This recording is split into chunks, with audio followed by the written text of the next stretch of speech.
Good morning, John. So last week I watched a movie called Puss in Boots: The Last Wish, which is a weird movie because it is about a YouTuber who gets cancer. And I know what you're thinking. You're thinking, Hank, no, that's a movie about a cat who has boots. But hear me out. So there's this cat. And he's a performer, an entertainer. He is loved by his whole entire town. He uses his charisma to redistribute money to communities that need it the most. And ultimately, maybe he overinvests in managing how he is perceived by a large group of people who don't actually know him that well. And maybe he underinvests in deeper relationships. On the outside, he seems motivated by having a good time, but maybe deeper down, he's actually more motivated by fear. Fear of being hurt, fear of being perceived negatively, fear of losing his status. And now, I gotta take a little bit of a side quest here and tell you that while cancer is currently named after crabs, which is weird, in the medieval period, normal folks would call cancer simply the wolf. And who is the absolutely unnecessarily scary villain in Puss in Boots: The Last Wish? No, I'm not talking about Big Jack Horner, who yes is an antagonist and yes is unnecessarily scary. No, the true villain is obviously the wolf. So one day, Puss in Boots is having just an amazing time, but then he loses the 8th of his 9 lives. I don't know. I never counted. I am not really a math guy. And then this bounty hunter simply appears. And this isn't The Great Gatsby. They're not trying to cover it up. They do eventually just come out and say it. Don't mean it metaphorically or rhetorically or poetically or theoretically or in any other fancy way. I'm deaf. But they didn't have to. Like, he fights with 2 sickles and they each have 8 little kitties on them with an X scratched through them. The wolf is death, the cat is the screenwriter, and Puss in Boots finds that he has always been able to fight anyone and has no fear, now runs away, terrified of, we think, and he thinks, death. I just love the smell of fear. But is it death that he is afraid of, or is it something else? You gotta wait to find out. So Puss in Boots runs away and he begins to form, accidentally, a little family.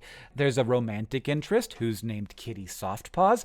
I have a romantic interest. Her name is Catherine, and her hands are soft. And they kind of adopt a son who's a terrible-looking chihuahua with a heart of gold. And I have a son who isn't terrible-looking. He's actually very cute, and he has a heart of, he's 6. He's working on it. So as Puss in Boots develops these relationships, it starts to become clear that what he's afraid of isn't so much death, it's his own fear of death. Puss really freaks out not when confronted by death, but when he starts to feel afraid. That's why he left Kitty Softpaws at the altar.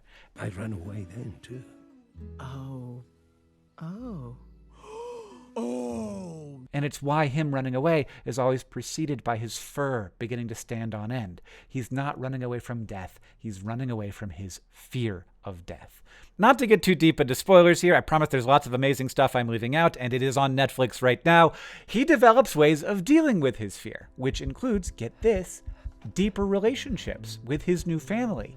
And then he is confronted by all of his former lives and all of the things that he's done and loved doing in the past, but that didn't have the depth of the ways that he feels appreciated and loved by his family.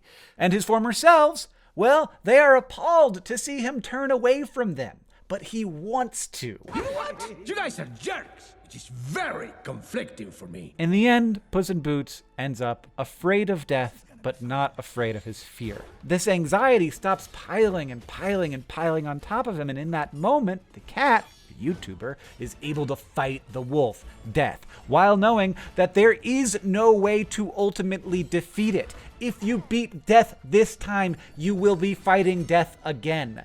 But he's gonna keep fighting as much as he can for as long as he can, because it's not about looking good for the crowd. It's about preserving what he loves, which is time with his family and his friends. And when he wins the particular fight with death that he has at the end of the movie, he recognizes that there is another day coming when he will not. You know we will meet again, right? Sí, hasta la muerte. And none of that means that Puss in Boots doesn't want to continue doing big, interesting, amazing, adventurous things. He still loves that stuff. He loves to make things for people. But knowing that the next fight with death could happen at any time and may indeed be the last one gives him a new perspective, and he realizes that he both needs and wants more than he had in all of his former lives. Look, I don't know why you make a kids movie that's definitely about coming to terms with your mortality as a middle-aged professional entertainer, but I'm glad they did. John, I finally found my penguins of Madagascar. I'll see you on Tuesday.